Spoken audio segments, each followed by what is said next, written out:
The scent of wilted lilies and stale incense clung to the air like dust in an old chapel, refusing to lift even as the sun filtered faintly through the stained glass windows.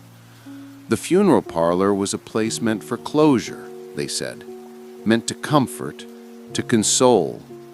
But as I stood in the shadowed rear corner of the room, I found no such solace. The chairs were too symmetrical, the hushed voices too composed, the sorrow too rehearsed. A handful of mourners drifted around the casket like ships without anchor, offering glances of pity that didn't quite reach their eyes. Most of them didn't really know her. They remembered the version of her that was palatable, digestible. She was the kind of woman who kept herself slightly out of focus, always 2 steps ahead or behind, never fully present in the lens of others.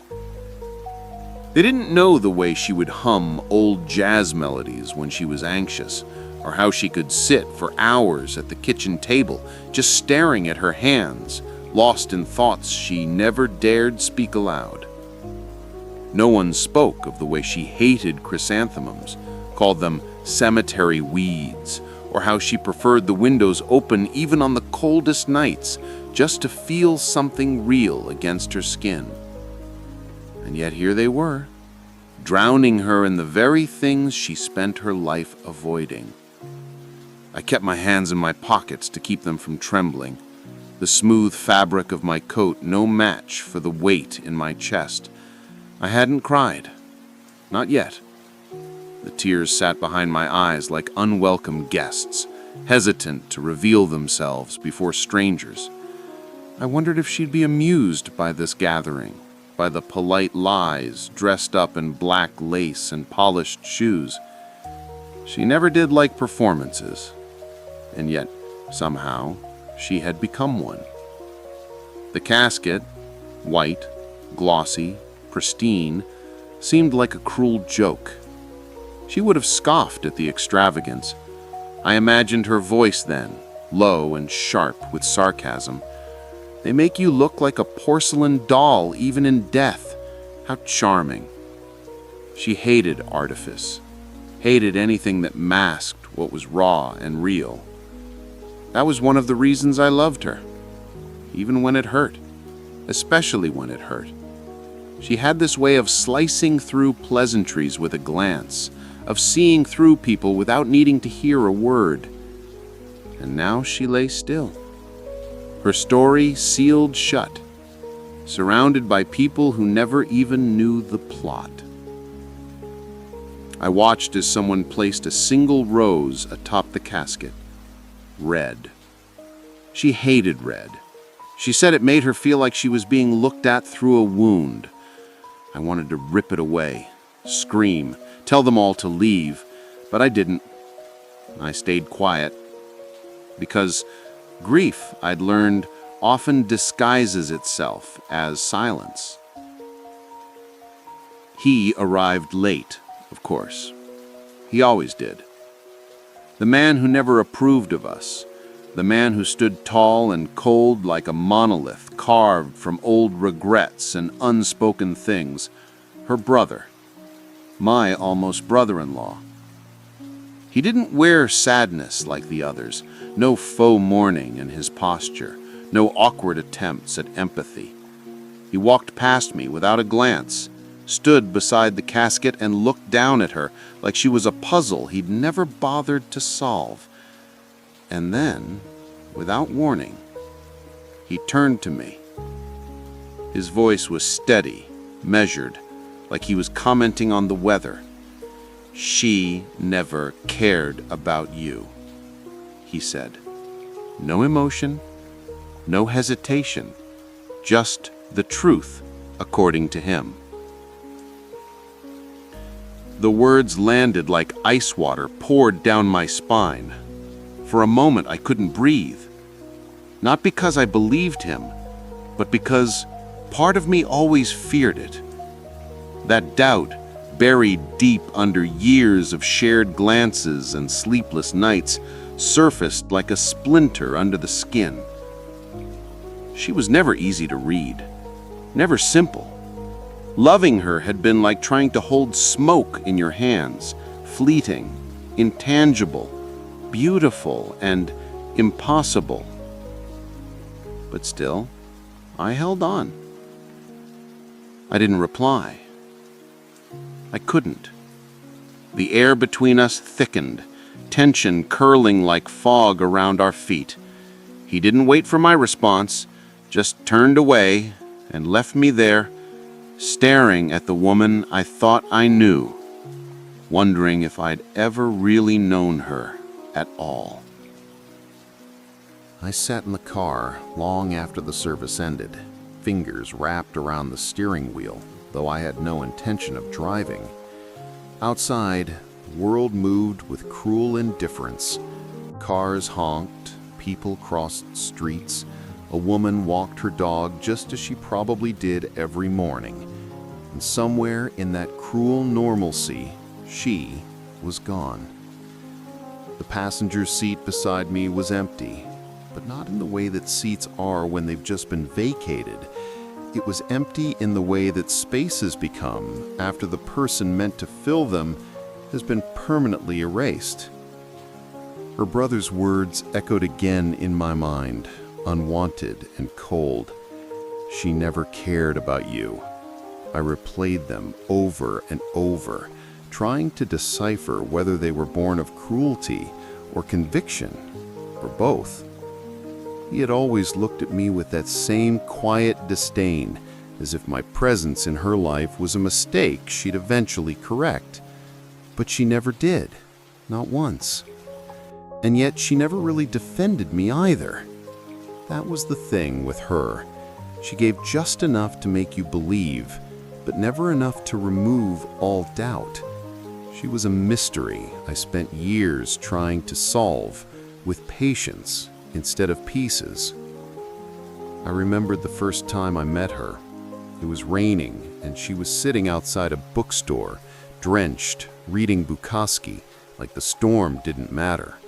She looked up when I asked if she needed help and said, "Why does everyone assume I want to be saved?" I laughed, not because it was funny, but because it felt like the only appropriate response to someone so unapologetically herself. That was the beginning. We didn't fall into love. We slipped, stumbled, collided. It was never smooth, but it was real, or at least I believed it was. There were nights she'd call at 2 a.m. just to say she couldn't sleep. We'd talk for hours about things that didn't matter until suddenly they did. She once told me that she didn't believe in soulmates, but believed in soul recognition. You ever look at someone and just know you've met before, even if it's impossible? She asked. I told her yes. She smiled, and I knew she was talking about us. But there were other nights too, nights when she'd go quiet for days, disappear into herself without warning. No calls, no texts, just silence. And I learned not to press, to wait, to let her come back when she was ready. Loving her meant accepting that part of her would always be elsewhere, somewhere I couldn't follow. So now I sat there, in the car, trying to measure the sum of all those moments against one man's sentence. Could absence cancel affection? Could distance be mistaken for indifference? She never said she loved me, not once. Not in those words, but she showed up at my mother's funeral without being asked. She remembered the date I lost my job and brought Chinese takeout just to distract me. She kept the scarf I left at her apartment for over a year, claiming it smelled like comfort. Are those not ways of caring? I scrolled through my phone, finger hovering over her name. It was still there, stubbornly intact, as if she might answer. I had avoided listening to her last voicemail for days. It had arrived 3 days before she died at 3:47 in the morning. I hadn't been awake. I told myself I would listen when I was ready. But the truth was, I was afraid. afraid of what she might have said, or worse, what she hadn't. A gust of wind rattled the windows. The sky above began to shift from gray to something deeper, as if morning had its own spectrum of color. I pressed my head against the steering wheel and closed my eyes. Her voice existed somewhere in that tiny file, frozen, final. A version of her I hadn't yet met. I wasn't ready, but I had to be. Because love, real love, deserves the benefit of the doubt. And silence doesn't mean she never cared. Sometimes it just means she didn't know how to say it. The phone felt heavier in my hand than it had any right to. My thumb hovered over the play button like a final breath before a dive. My heartbeat, a metronome counting down the seconds I'd spent afraid. I'd imagined 100 versions of her last message, some bitter, some cold, some just empty. But none prepared me for what I actually heard. Her voice, raspy, tired, almost like it came from another room, but unmistakably hers. Hey, I know it's late. You're probably asleep, and maybe that's better. I wouldn't say this right if I had to hear your voice. God, I'm such a mess. I've never been good at this, at saying what I mean when it matters most. I didn't move, didn't breathe. The air in the car turned still and sacred, like the moment demanded reverence. I've been thinking a lot about everything, about how I pull away when I get scared, about how you always wait for me anyway. You make it look easy, but I know it's not, and I know I never say thank you for it. There was a pause, long enough that I thought it had ended. Then a breath. You asked me once, months ago, why I never say I love you.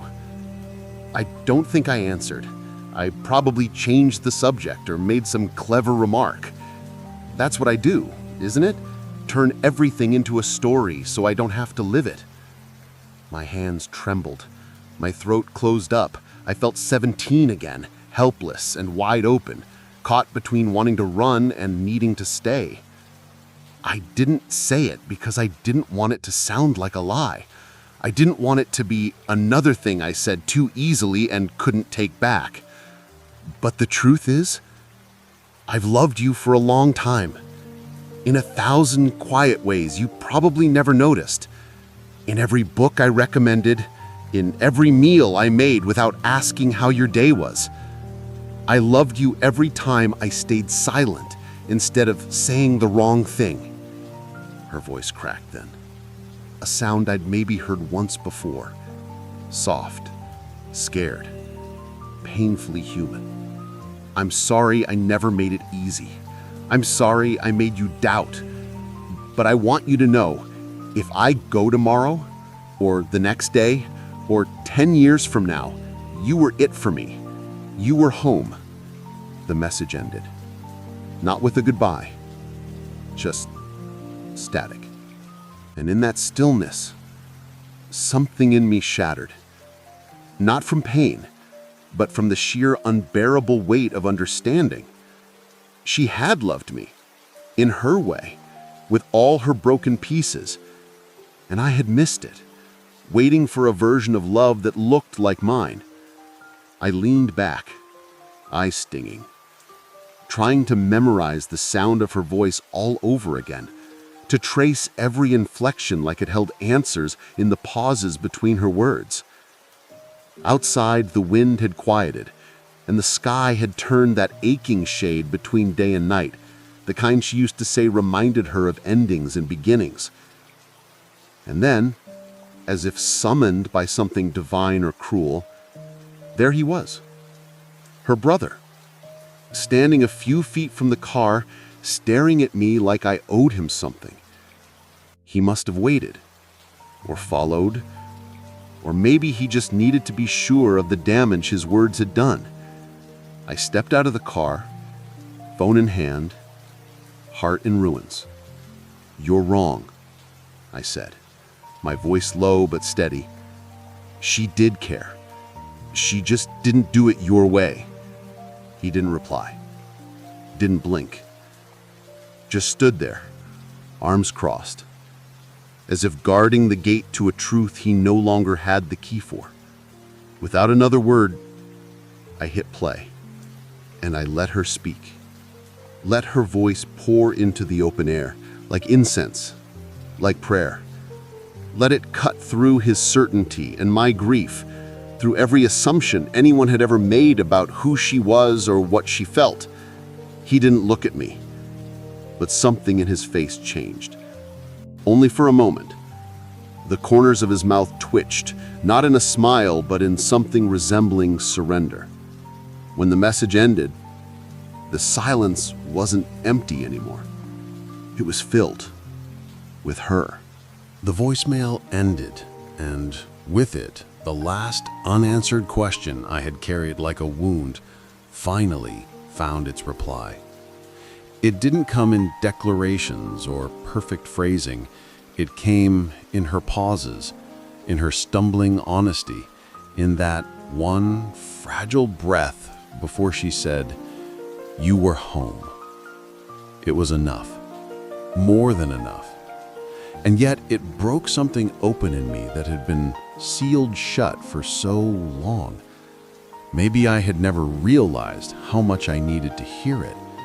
Maybe I didn't even know that I was waiting.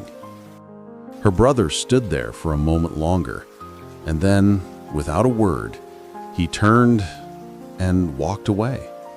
No apology, no explanation, just a quiet retreat, like a man who had seen something he could not unsee. And I let him go. Because in that moment, I wasn't angry.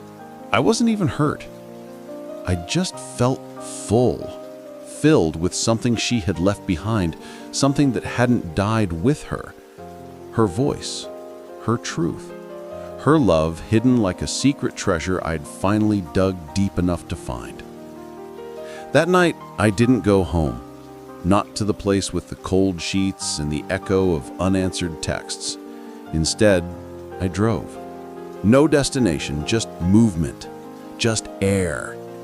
I rolled the windows down, let the wind slap my face raw, and played her voicemail on repeat.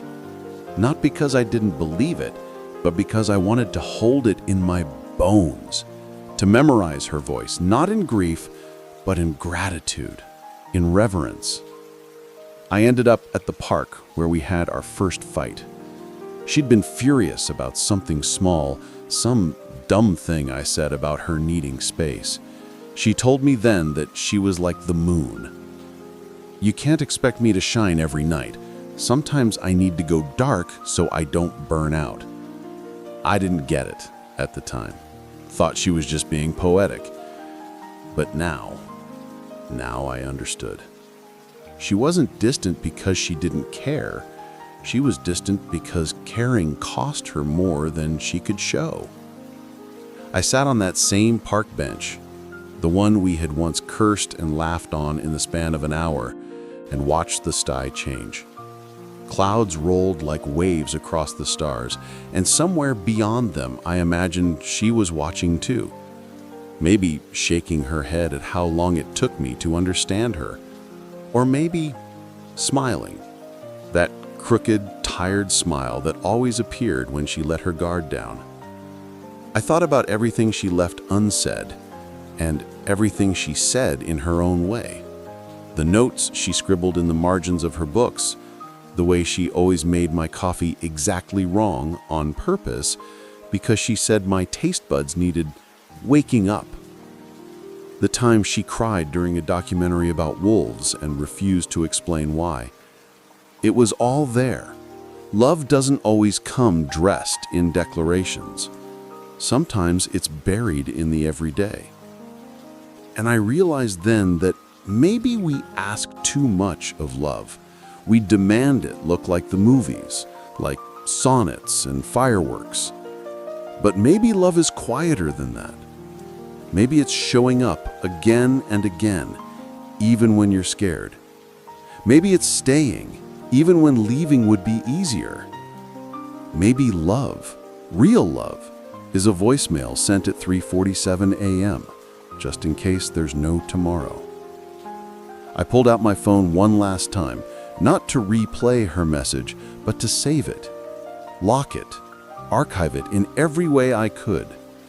Because one day, the phone might break, the data might vanish, but her words, those final, stumbling, beautiful words, had already burned themselves into me. They were mine now, etched into the fabric of who I was and who I would be, long after this moment passed. When I finally stood, the air felt different, lighter. Like maybe I could carry her now, not as a weight, but as a part of me, a compass, a whisper, a reminder. I didn't have all the answers, still didn't know why she left so suddenly, or why she kept so much locked inside. But I knew this: she loved me. And sometimes, that's all the story needs. It's been 47 days since the funeral. 47 mornings waking up without her name blinking on my phone, without the comfort of her unpredictable presence orbiting my world. I don't count the days because I'm waiting for something. I count them because each one teaches me something new about absence and how it can sometimes be louder than presence ever was. The voicemail is still saved. I backed it up to the cloud, to my laptop, emailed it to myself twice. I even wrote it out by hand once, every word, afraid that technology might one day fail me, but ink and paper would not. I don't listen to it as often now. I don't need to. Her voice lives in places far more permanent than sound waves, in memories that breathe, in habits I haven't shaken, in the silence between my thoughts. Some days I hear her in the clink of a coffee mug or in the rustle of book pages at night. Some nights I catch myself turning to say something aloud, forgetting for just a second that she isn't there to answer. And when I remember, I don't break, not anymore. I just nod, like she heard me anyway. Grief is strange. It doesn't shrink with time. It doesn't fade like bruises or heal like wounds. It expands.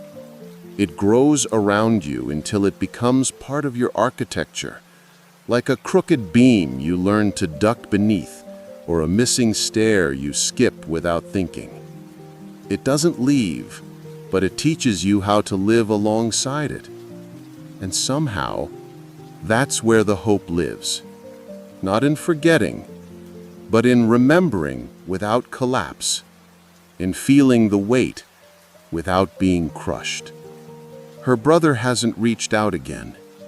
I haven't tried either. There's nothing more to say. I don't need him to believe in the love she and I shared. I don't need anyone to. That's the thing about the kind of love we had. It was never for show. It wasn't built for approval or applause. It lived in the quiet margins. And now it lives in me. I've started writing again. She always said I had too many words trapped inside. I think I wrote for her before I even met her. Now, I write to her. Not letters, she never liked formalities, just fragments, impressions. I jot down things I know she would have found absurd, or beautiful, or both.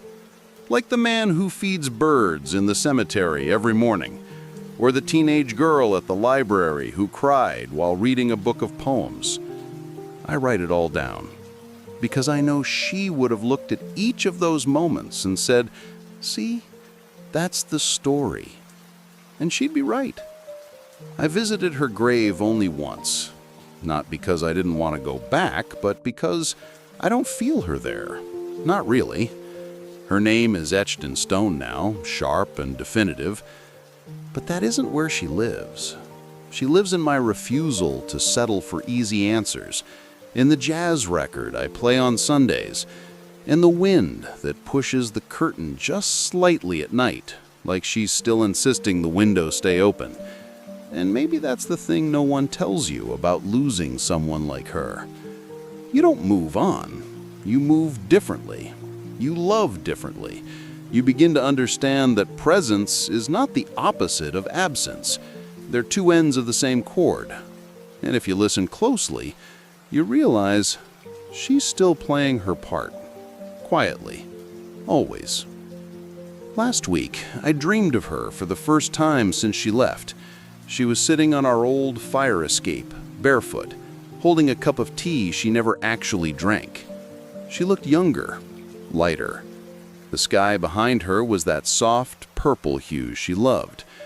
I sat beside her and we didn't speak. There was no need. When I woke up, my chest ached in a way that felt strangely like peace, like closure, or maybe something better. So here I am, 47 days later, not healed, not whole, but different.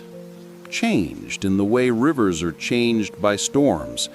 Not erased, but redirected. And if love, as she believed, was about recognition rather than certainty, then yes, I saw her. I knew her. And I was known in return. She once told me, you can't save people, but sometimes you can give them a place to rest. And maybe that's what we were to each other. A place to rest.